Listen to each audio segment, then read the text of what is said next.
It's midday news here at Prime Media TV, and we're bringing to you the news making round in Nigeria today. As we know, there is always something to talk about in Nigeria, and what is on table today, currently now, is ASUP mobilizes lecturers as strike ultimatum expires.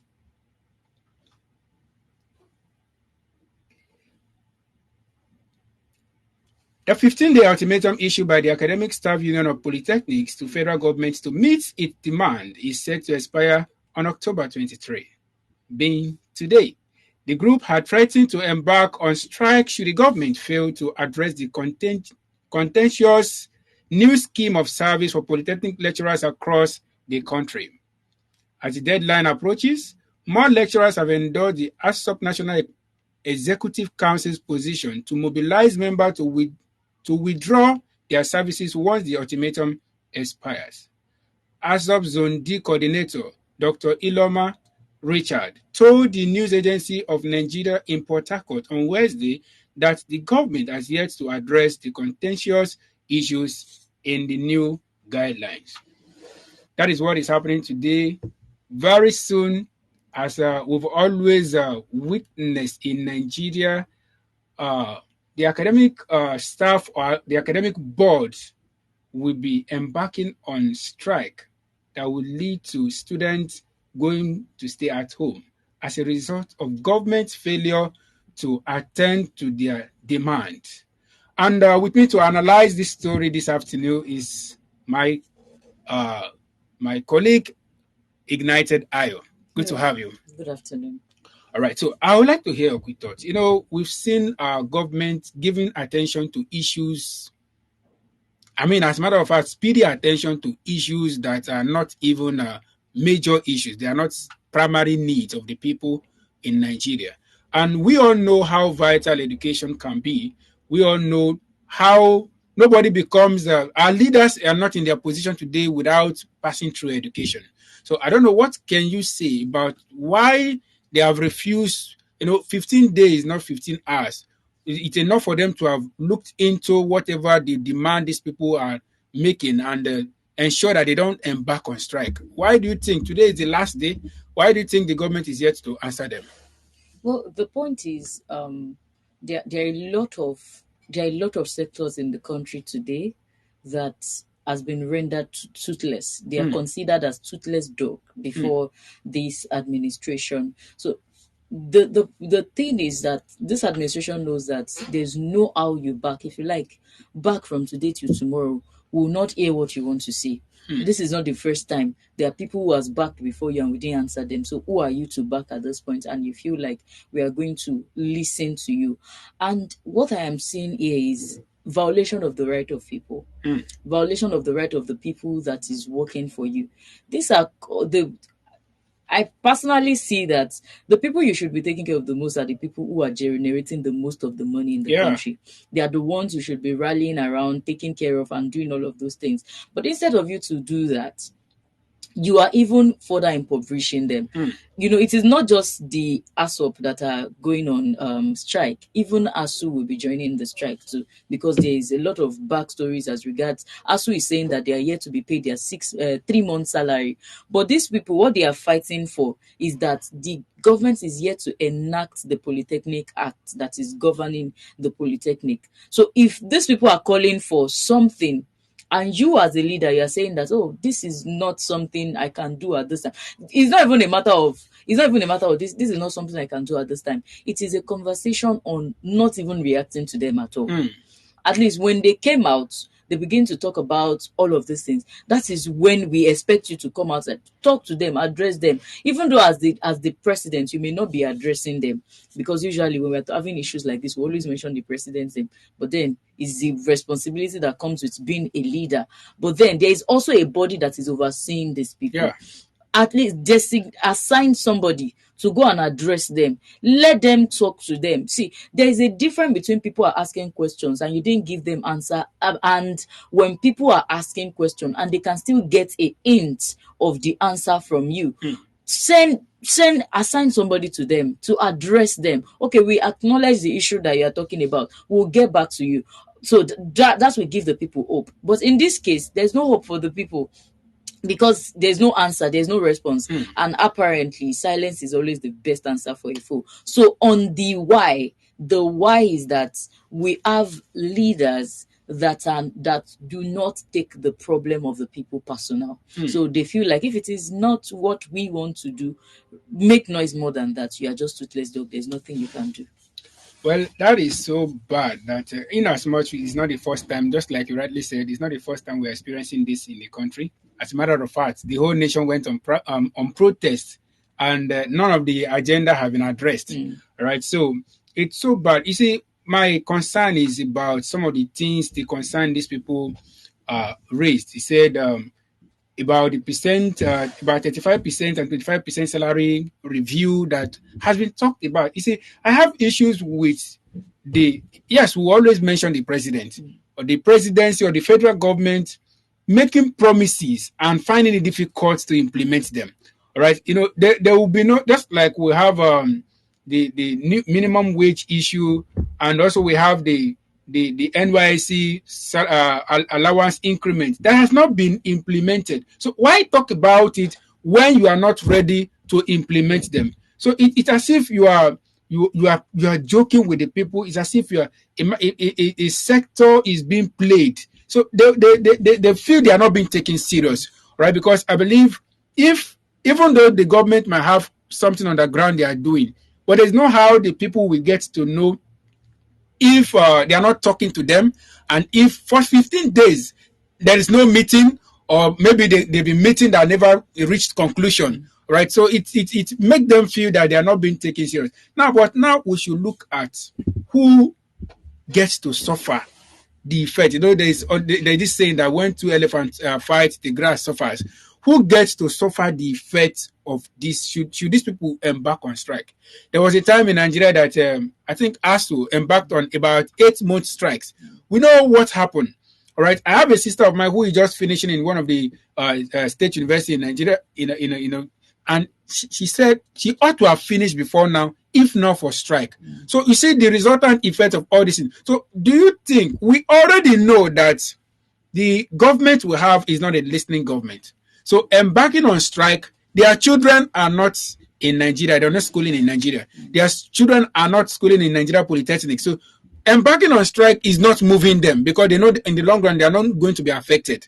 Right. So what can you say about the implication of this strike? Should ASUP or ASU embark on strike? What do you think is going to be the effect on Nigerian students? I think the issue is that on the implication on both parties involved, the ASU themselves will be affected. All of the lecturers that are fighting, okay, we are going on strike because they didn't pay us, or because the government has not gone by what we wanted, they will still be the one that will be affected. Because no work, no salary. Even when they work, they didn't receive salary. So that one may not really touch them like that, even though it is important at a time like this where the economy is biting a lot of people. But then they will be affected in the sense that they have a curriculum they are following. This curriculum shows that between January to this time, you ought to have been done with all of these lectures for year one. So now, between that time, you are now going for a strike. Apparently, when the children will come back, you are not going to rush them now. You have to take them through those classes, except for if they are going to scrap it. So on the part of ASU, what I was hearing from the part of ASU is that they are saying, okay, now that we have gone on we are always going on strike. You don't do what we want. We won't still come back to come and be working for the days to come and be doing the job that you didn't pay us to do.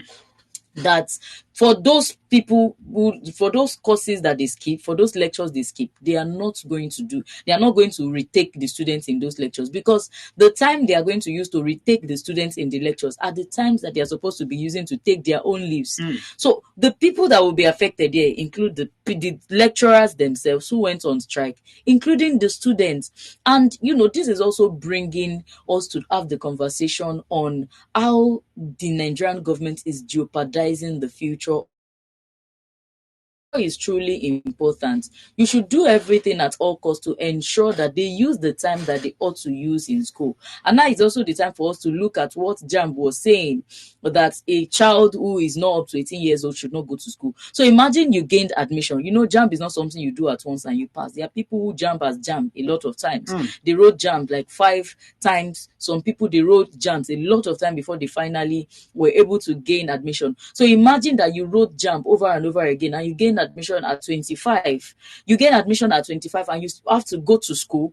After going to school, you experience ASUP strike, ASU strike, and all of those things. So extending your years. Extending your years in school. Some people who are supposed to use, let's say, 3 years, 4 years in school, you hear they've been using 7 years. I know of somebody who went to a polytechnic and he spent 7 years in the school. When it's not that you are studying law. When you are not studying law. So you can imagine. So a lot of persons will be affected. So it brings us to ask our leaders a pertinent question. What is the future for the Nigerian students? If you have a future for them, like speaking for ASUP now, ASUP is saying that enact the Polytechnic Act that governs us. Don't allow NBTE to interfere in the affairs of our students. They are students over us. What's the business of NBTE with what we are currently doing? They should not be helping us to make decisions. These are some of the things that they are fighting for. Also, they are also fighting for increments. Increase their salary.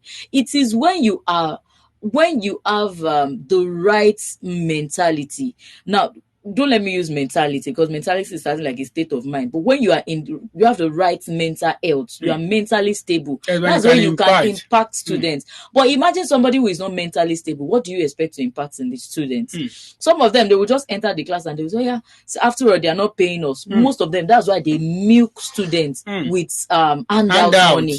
They milk students with assignments. Oh, yeah, go and do this assignment instead of coming to class to take the children. You know what they are supposed to be investing their energy on doing. They do it nonchalantly because they feel like, after all, we have been investing our time. We don't usually get enough response from the government. There is no incentives. There is nothing that covers allowances that covers us. So why should we be channeling all of those energy? So on the part of who will be affected, everybody will collect. And that's why you see that parents who are capable now, including some of our leaders, even most of our leaders, not some of them, most of them, their children are not in this country studying. Not at all. They're not studying in most Nigeria. Of them are outside and the those country, studying in the country, enjoying in the benefits, schools. enjoying all of the benefits. So are they being all their students is outside? In fact, I look forward to the time that it will be mandatory for every child of a leader to stay in the school to study. At least let them lead by example. If our education sector is fair enough, if it is good enough, keep your children there. And the reason why you are taking them out is because it's not good enough. So it is the son of the poor man or the daughter of the poor man that suffers, that bears the brunt. That's unfair. Well, you've highlighted so many things. You see, just like when we were reviewing this morning, we talked about the CNG vehicles that the government introducing to the people, and they are not leading by example. They are not telling us number of the leaders of our leaders who has converted their cars, who has used the converted cars.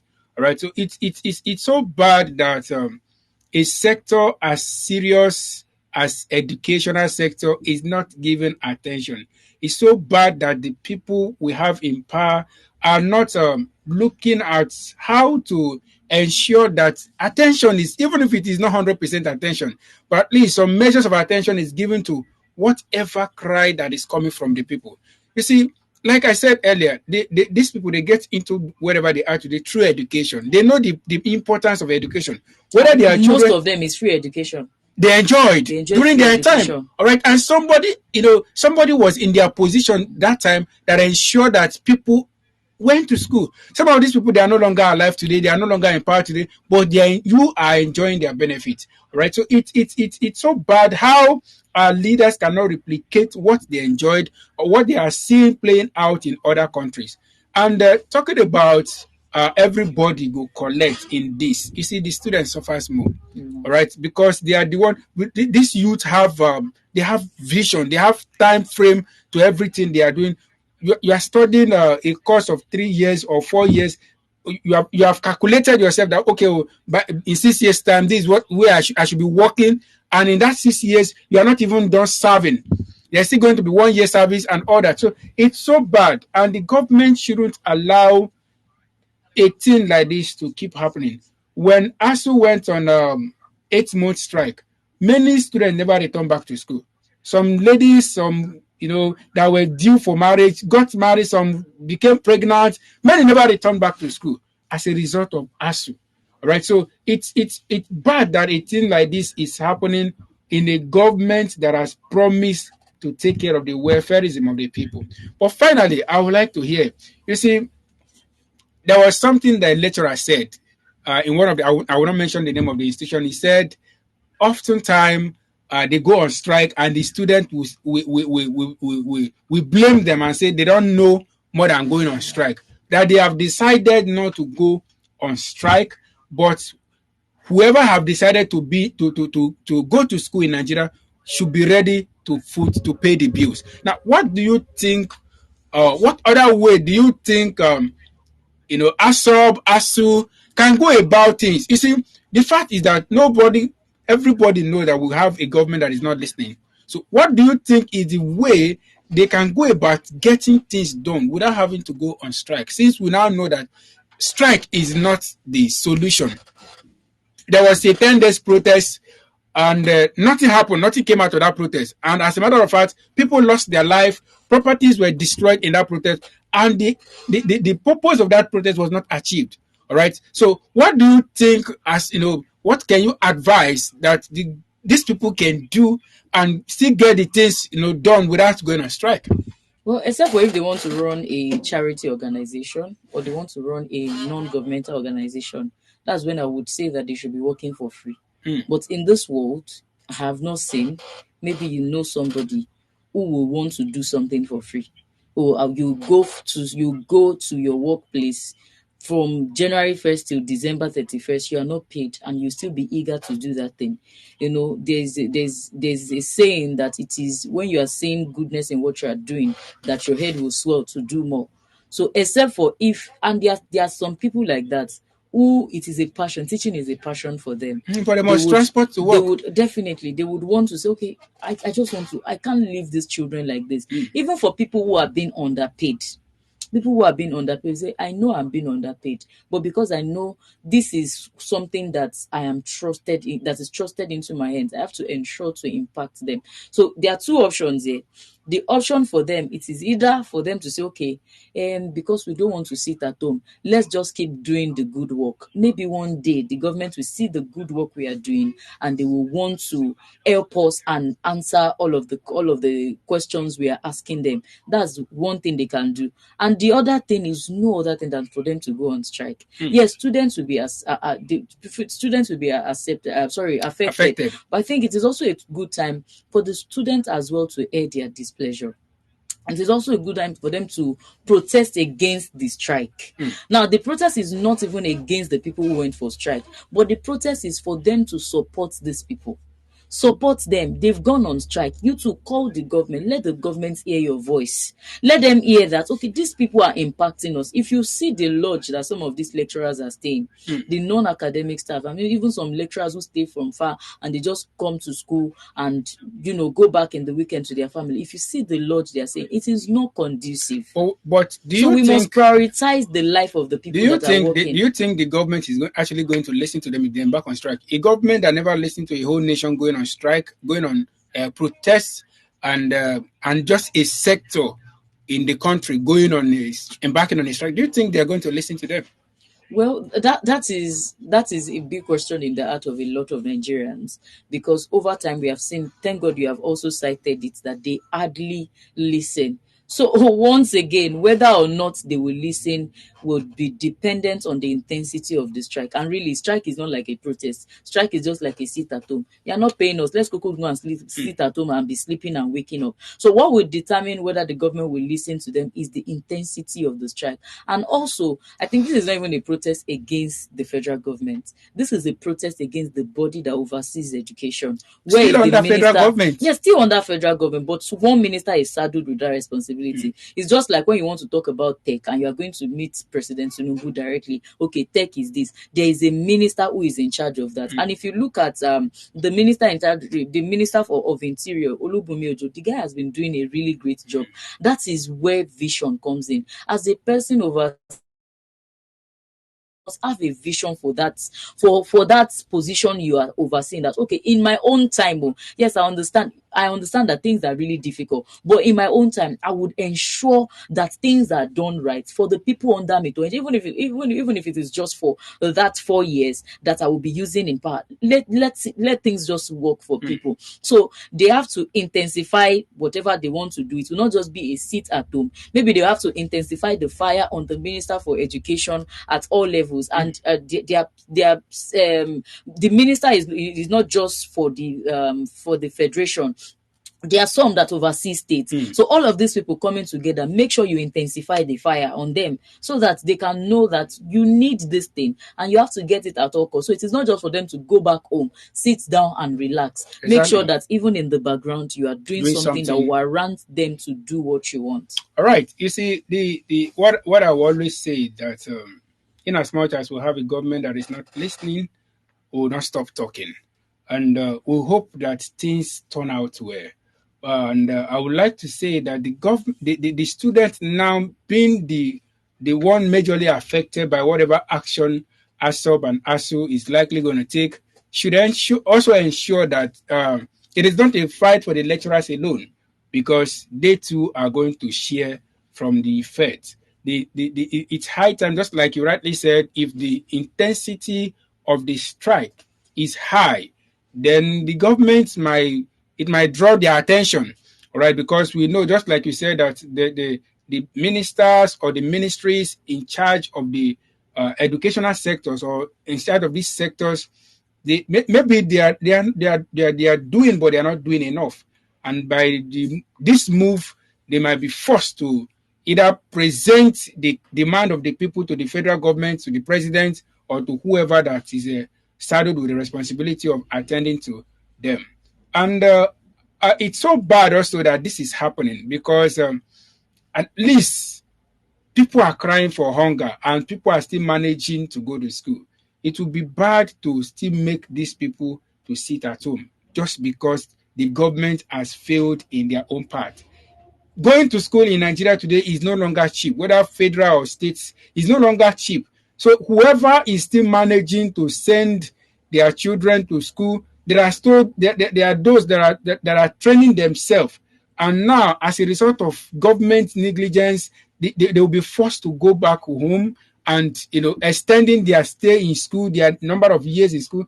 It's so bad. So we hope that the government do not allow these people to this matter to escalate. We hope that the government gives attention to this, and the ASUP and ASU, we have no cause to go on this strike.